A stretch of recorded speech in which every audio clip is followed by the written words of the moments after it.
a ciò che insegna la Bibbia. Ma spesse volte i giovani lasciano la Chiesa perché vedono un'incoerenza nella comunità, perché sono stati feriti dai membri di Chiesa, da coloro che si aspetterebbero invece che li trattassero con amore, con premura.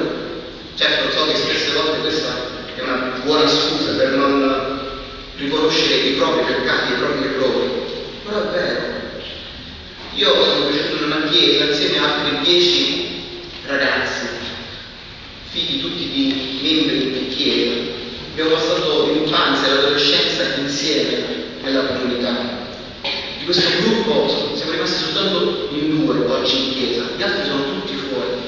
Però se parlo con questi ragazzi, loro si reputano avventisti, anzi mi dicono: Samuele, guarda, chi ha conosciuto la verità non può più abbandonarla nella propria vita. Però quando poi ti parlo della chiesa e della comunità, loro mi dicono: ma di più metterò piede di quella chiesa, non voglio più sapere dei membri di chiesa. E penso che a volte questa concezione di una chiesa così ideale è stata proprio la comunità sbagliando a trasmetterla. Ma se noi vediamo la Bibbia ci rendiamo conto che non esiste, non è mai esistita una chiesa di questo tipo. Tutte le chiese di cui ci parla la scrittura sono state problematiche, piene di problemi, iniziando dal popolo di Israele nell'Antico Testamento. A volte noi semplifichiamo troppo le cose. In realtà il peccato è un dramma più grande di quello che noi possiamo immaginare. Pecchiamo quando scegliamo di peccare. A volte pecchiamo contro la nostra volontà. E addirittura c'è un salmo, il Salmo 19:12, che parla dei peccati occulti. Cioè ci sono dei peccati che noi commettiamo senza che ce ne rendiamo conto. E nemmeno dopo che li abbiamo commessi riusciamo a capire quello che abbiamo fatto. E il salmista chiede perdono a Dio, dicendogli: Signore, perdona i miei peccati, anche quelli che non conosco, perché sicuramente nell'inconscio ho peccato. Perdonami i peccati occulti. In che situazione ci troviamo? Una situazione davvero drammatica, disperata. Noi siamo vittime del peccato. La cosa forte di Romani 7:18, di questa confessione di Paolo, è che Paolo lo scrive prima di conoscere Cristo, prima di convertirsi, o magari quando era un principiante alle prime armi. No, Paolo scrive Romani dopo che sono passati anni di servizio per il Signore, per Cristo Gesù, dopo anni di esperienza, quando è giunto a un livello di maturità della fede. E lui deve riconoscere nella sua maturità della fede quello che voglio non faccio. Riconosce pienamente il dramma che come uomo sta vivendo, del peccato che è dentro di lui, anche dopo il battesimo, anche dopo aver conosciuto Cristo, continua a fare i conti con la realtà del peccato. Paradossalmente però la consapevolezza della gravità del peccato è qualcosa di positivo e di salutare. Perché più grave è il peccato, più tremenda è la situazione in cui noi ci troviamo, e più possiamo apprezzare l'immenso gesto d'amore che Dio ha fatto per noi, spogliandosi della sua divinità, incarnandosi come uomo, morendo per noi. Di fronte a un problema molto grave, una situazione così disperata, soltanto un gesto di un amore immenso e infinito poteva portare alla soluzione dei nostri guai, dei nostri problemi. Più ci rendiamo conto della verità del peccato, più possiamo apprezzare l'immenso amore di Dio per noi. Ed infatti è salutare poter avere questa consapevolezza che Paolo nella sua maturità dimostra di avere, della verità del peccato che è nella nostra vita, che è dentro di noi, perché ciò ci permette di vedere noi stessi in maniera diversa, con occhi nuovi. A volte quando pecchiamo, Satana ci tenta 2 volte. C'è la prima tentazione, che è il peccato in sé per sé, e poi c'è la seconda tentazione, una volta che abbiamo peccato, quello cioè di farci pensare di non essere degni di chiedere perdono a Dio, di accostarci a Dio. Satana gioca con il senso di colpa. Il senso di colpa fino a un certo punto è qualcosa di positivo e di buono, un determinato limite, diventa uno strumento, un mezzo di Satana per allontanarci da Dio. Satana che cerca di farci pensare che noi non siamo degni del perdono di Dio, e se chiediamo perdono siamo ipocriti, così cerca di allontanarci da Dio.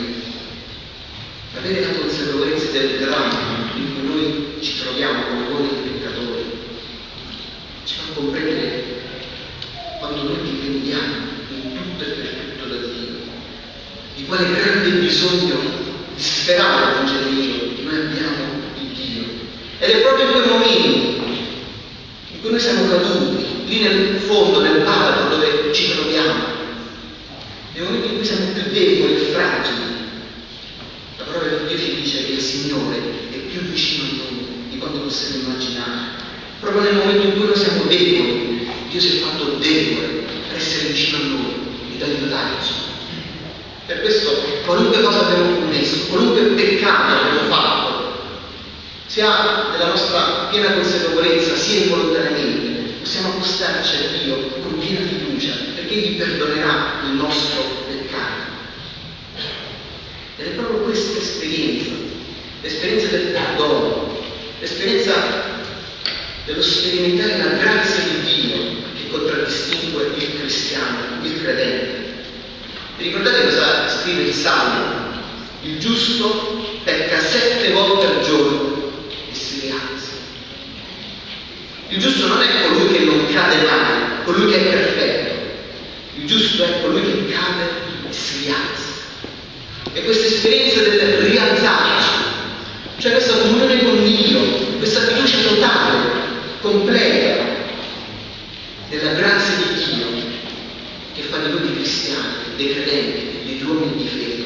E se noi viviamo questa esperienza della grazia, del perdono di Dio tutti i giorni, noi possiamo guardare i nostri fratelli, possiamo guardare gli altri, la nostra comunità con occhi diversi. E quando vedremo l'incoerenza nella Chiesa, quando vedremo i problemi, non ci scandalizzeremo e non avremo la tentazione di lasciare la Chiesa, di lasciare quelle persone nella loro apostasia, nella loro incoerenza, ma avremo occhi di compassione, occhi di comprensione, uno spirito di perdono verso i nostri fratelli, perché noi sperimentiamo ogni giorno il perdono di Dio, sapremo anche dare il perdono ai nostri fratelli ogni giorno. Dice Gesù, gratuitamente avete ricevuto, gratuitamente date. Avete la consapevolezza che noi siamo vittime del peccato, ci aiuta a vedere i fratelli con occhi diversi, occhi pieni d'amore, perché anche i nostri fratelli, come noi, sono vittime di questo dramma immane per cui Gesù un giorno è morto. Questa è la consapevolezza dell'Apostolo Paolo, una consapevolezza che deriva da una fede matura. E avere questa consapevolezza davvero ci fa apprezzare molto di più il sacrificio di Dio. E allora veniamo al secondo testo, quello di Filemone, versetto 6, in cui Paolo dice qualcosa di completamente opposto rispetto a Romani 7,18. E invita i membri della comunità a ricordarsi, a riflettere, a soffermarsi su tutte le buone opere che sono in loro, a riflettere su tutto il bene che abita in loro, in Cristo Gesù. E questa parola finale, Cristo Gesù, che fa la differenza con l'altro versetto, perché il primo versetto descrive quella che è la situazione di noi uomini come peccatori. E in questo testo Paolo sottolinea l'opera di Cristo che interviene nella nostra vita proprio per portare liberazione, soluzione, guarigione al nostro dramma del peccato.